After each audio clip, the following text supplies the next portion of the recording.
Ada seorang orang soleh, Bapak Ibu sekalian, kisah berhubungan dengan keluh kesah kepada Allah. Orang miskin, anaknya 4-5 orang, susah hidupnya. Kisah dulu, kisah klasik. Dia lagi duduk, istrinya hidangkan makan pas-pasan antara dia, istri sama anak-anaknya 5 ini. Orang miskin, susah hidupnya. Ada yang ketuk pintu malam-malam, begitu ketuk pintu dibuka, dia suruh istrinya buka. Buka, ternyata orang miskin yang lain minta makanan. Orang miskin yang lain minta makanan. Maka istrinya lihat ke suaminya, apa perintahnya nih? Suaminya bilang kasih aja. Semuanya dikasih, karena kalau dibagi dua gak cukup. Orang miskin tuh bawa anaknya banyak, gak cukup makanan. Lalu kemudian istrinya sama suaminya, suami istri orang beriman kepada Allah, tahu, ya sudah sabar. Tapi subhanallah, beberapa saat kemudian, kalau kita beberapa jam kemudian lah, menjelang malam hari, lebih gelap ya, sudah mulai masuk pertengahan malam, jam 12 malam, mereka kelaparan semua.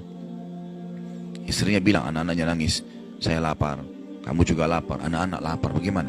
Kata suaminya, tenanglah, saya akan coba cari jalan keluar, minta kepada Allah. Istrinya nggak paham suaminya mau kemana. Dia pakai bajunya, baju keluar, kemudian dia keluar pergi ke masjid dekat rumahnya. Malam hari, jam 2 malam. Dia keluar, dia masuk di masjid, lalu dia sholat tahajud. Dan ini sifat orang beriman. Berkeluh kesah sama Allah itu jangan cuma hal yang besar, dari hal yang kecil. Manja sama Allah itu baik. Ngeluh terus, minta terus sama Allah. Allah suka hambanya yang tamak dengan rahmat Allah. Tamak dengan rahmat Allah. Sudah sehat, minta ditambah kesehatan. Sudah kaya, minta ditambah kekayaan. Selalu minta tamak dengan rahmat Allah. Dan sudah pernah saya bilang, meminta sesuatu agar nikmat ditambah atau bertahan, itu adalah pahala lebih besar daripada kalau cobaan sudah datang baru kita minta diangkat cobaan tersebut. Kita sehat, minta agar Allah pertahankan kesehatan, itu lebih besar pahalanya dibandingkan nanti sakit baru minta disembuhkan. Jadi tamak dengan rahmat Allah itu penting. Kalau bahasa saya sebenarnya bermanja-manja sama Allah. Selalu ya Allah bantu, ya Allah tolong, ya Allah mudahkan, ya Allah terus hidupnya. Kalimatnya selalu begitu. Orang ini masuk ke dalam masjid, dia sholat malam lalu dia minta sama Allah, doanya begitu, ya Allah engkau tahu aku kelaparan dengan istriku dan anakku malam ini, maka berilah kami makan. Minta makan sama Allah ya. Maka yang terjadi dalam kisah ini dikatakan ada seorang raja, pemimpin wilayah itu, sudah 1 minggu mau taubat. Sudah seminggu mau taubat. Dia tidak tahu harus kemana. Pada malam itu, di mana orang soleh yang miskin ini sedang ibadah, minta tolong kepada Allah dikasih makan. Raja ini gelisah, dia keluar lalu dia bawa 1 kantong uang emasnya. Dia bawa juga sekantong makanan yang terbaik yang dia punya di istananya. Kemudian dia bilang, ya Allah sebagai bentuk taubatku kepadamu, saya akan berikan ini kepada hambamu yang engkau tunjuk. Ya. Lalu kemudian sebagai bentuk juga, saya tidak memilih kecuali engkau yang memilih Allah, saya tidak akan pegang tali kekangan kuda ini, saya biarkan dia jalan kemana. Akhirnya orang raja ini naik di atas kudanya, dia bawa itu kemudian jalan kudanya, kudanya mampir di masjid yang ada orang soleh itu. Dia bilang, saya tidak tahu kenapa kuda ini mampir di masjid, lalu saya turun, saya temukan dalam masjid, waktu zaman dulu gak ada lampu, gak ada penerangan, cuma dia dengar suara, gelap di masjid. Dia masuk, temukan ada orang ini lagi berkeluh kesah sama Allah, minta ya Allah saya sama istri saya kelaparan sama anak-anak, berilah kami makan. Gitu kan. Maka dia bilang, raja ini pun setelah orang itu berdoa sholat lalu dipanggil, dia bilang, saya seorang raja di sini, saya raja di sini, saya sadar bertobat kepada Allah dan saya dengar doamu, tadi kau minta makanan, maka ini saya kasih, ini harta saya yang saya niat sedekahkan dengan makanan, ambillah. Dan kalau kau punya masalah lagi, datang ke istana saya, kapan saja. Kira-kira saya mau tanya, Bapak Ibu sekalian, kita jujur menjawab. Kalau seandainya kita di posisi orang ini, kita sudah dapat solusi. Kalau kita sekarang mungkin ada orang kasih kartu nama, nih ya, butuh apa saja telepon saya. Misal presiden, tidak usah presiden, terlalu tinggi lah. Misal seseorang kita temui orang kaya, ada masalah apa saya telepon ke saya akan bantu. Saya yakin umumnya orang meninggalkan Allah pada saat itu. Sudah selesai, dia pikir orang ini sudah bantu, sudah selesai. Tiap hari telepon orang itu, telepon dikasih bantuan. Perhatikan orang soleh ini apa yang dia bilang. Waktu raja itu bilang, kalau ada keperluan apapun datang ke istana saya. Dia bilang, saya demi Allah tidak akan datang kepada anda kalau saya punya masalah. Tapi saya akan datang kepada Allah, Tuhan saya dan Tuhan anda, yang telah mengutus anda datang kepada saya malam ini membawa makanan. Justru kalau ada sudah solusi dari Allah, makin dekat sama Allah. Jangan sudah dikasih lupa ini. Ini poin penting bagaimana kita jaga berkeluh kesah kepada Allah. Jadi jangan berpikir Bapak Ibu sekalian, masa sih saya bisa sembuh hanya karena saya sujud? Masa sih saya bisa mendapatkan keturunan hanya karena saya sujud? Ini kesalahan ini. Justru harus kita fahami kalau itu bisa. Dan Allah punya cara. Setiap jawaban Allah kalau datang, itu sesuai dengan sistem atau sunnatullah yang telah Allah ciptakan di alam kita ini. Misal, saya berkeluh kesah, ya Allah sendal saya putus, gantikanlah. Sahabat begitu ya. Para sahabat Nabi itu kalau sendalnya putus, ya Allah sendal saya putus, gantikanlah. Allah nggak lemparin sendal dari langit. Nggak mungkin. Tapi apa yang terjadi? Allah gerakkan sesuai dengan sistem yang ada. Allah buat ada orang lain melihat kita kesian dikasih sendal, atau dia dapat duit dia bisa beli sendal. Jawabannya Allah begitu, dalam bentuk sinyal datangnya. Jadi harus peka menangkap itu.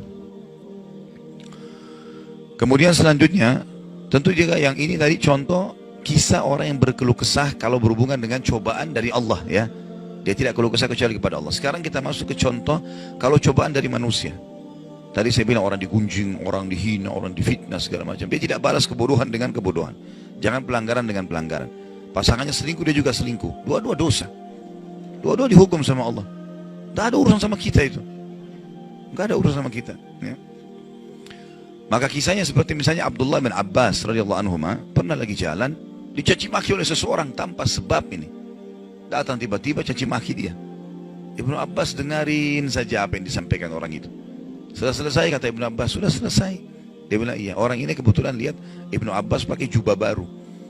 Ini kamu itu mentang-mentang sahabat Nabi, kamu itu pakai jubah mahal-mahal segala macam. Hasut, orang hasut gitu. Tiba-tiba bayangin kalau kita lagi naik di mobil, orang ketuk kaca. Kamu kenapa pakai mobil baru? Kamu kenapa? Apa urusannya sama orang ini gitu? Mungkin kita marah-marah sama orang ini. Ibnu Abbas diam, didengarin semua, sudah selesai. Karena tidak mungkin tergerak orang ini mengucapkan sesuatu kecuali memang ada sebabnya. Ya biarin, sudah selesai kamu sudah. Baik, dibuka jubahnya, ini ambil hadiah buat kamu. Sampai orang itu malu. Sudah caci maki dikasih hadiah lagi. Dan yang dia sorotin ini adalah jubahnya Ibnu Abbas. Sampai akhirnya menjadi muridnya Ibnu Abbas. Nah, bisa nggak kira-kira kalau orang ketuk kaca mobil, kenapa pakai mobil baru? Ambil deh mobilnya.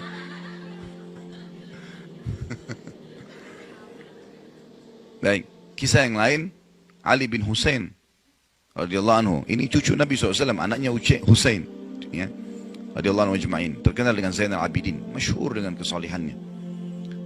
Dia pernah jalan dicaci maki oleh orang tanpa sebab ini. Mentang-mentang kau turunan Nabi, mentang-mentang kau begini, mentang-mentang kau begini, dicaci maki. Dia diam saja. Dia nggak bicara banyak. Didengarin. Orang-orang sekitarnya sudah marah nih. Tapi karena dia diam, orang diam semua. Sampai udah selesai dia bilang, wahai saudaraku, kalau seandainya kamu tahu lebih banyak tentang aku, mungkin kau akan lebih banyak cerita tentang keburukan. Saya ini banyak dengan keburukan, gitu kan? Kemudian dia bilang sama orang di sekitarnya, ada pegang uang, ada bawa duit, kasih orang ini 1000 dirham dan tunjukkan alamat kita. Siapa tahu dia punya hajat. Orang itu jadi tambah malu gitu. Ya. Karena perilaku akhlak yang mulia, dan ini yang Islam ajarkan kepada kita. Pada saat kita kepancing emosi, kontrol, tenang, jangan dibalas. Gak ada gunanya itu, gak ada manfaatnya. Hanya akan merusak kejiwaan kita. Kata-kata jadi kasar, hidup kita jadi tidak tenang. Ya. Tapi kalau kita gunakan teori syar'i ini, kita akan tenang. Tetap bisa makan, tetap bisa tidur, tetap bisa segala-galanya. Baik, kita berdoa kepada Allah SWT, semoga majelis kita diberkahi olehnya dan dijadikan sebagai tambahan amal kita pada hari kiamat. Dan semoga saja seluruh amal yang pernah kita kerjakan, yang akan kita kerjakan sampai ajal menjelang datang, diterima dengan kemahamurahannya. Dan semoga semua dosa yang pernah kita kerjakan sekecil sampai sebesar apapun diganti dengan kemahamurahan Sang Pencipta menjadi pahala. Dan kita mendoakan Indonesia untuk selalu makmur, damai, tentram, dan seluruh muslimin bersatu di bawah bendera tauhid la ilaha illallah Muhammad Rasulullah, kembali dalam segala ibadah mereka kepada Al-Quran dan Sunnah. Dan semoga Allah juga memberikan pemimpin-pemimpin yang muslim, yang adil, kembali kepada Al-Quran dan Sunnah. Dan juga semoga Indonesia menjadi contoh bagi negara-negara yang lain. Dan kita selalu mendoakan saudara kita di Palestina, di Syria, di Yaman, di Irak, di Myanmar, di Ahsa, dimanapun mereka berada yang sudah tertindas. Semoga Allah ikhlaskan niat mereka, terima para syuhada mereka, mulakan Islam di tangan mereka dan tangan kita semua. Dan semoga Allah partisipasikan kita bersama mereka di pahala, baik dengan doa, dengan harta, dan juga dengan jiwa kita. Dan semoga Allah dengan kemahamurahannya menyatukan kita semua di surga firdausnya tanpa hisab, sebagaimana satu kita di majelis ilmu yang mulia ini. Allahu a'lam. Ini mungkin yang kita sampaikan, mudah-mudahan bermanfaat. Subhanakallahumma bihamdika asyhadu an la ilaha illa anta astaghfiruka wa atubu ilaik. Wassalamualaikum warahmatullahi wabarakatuh.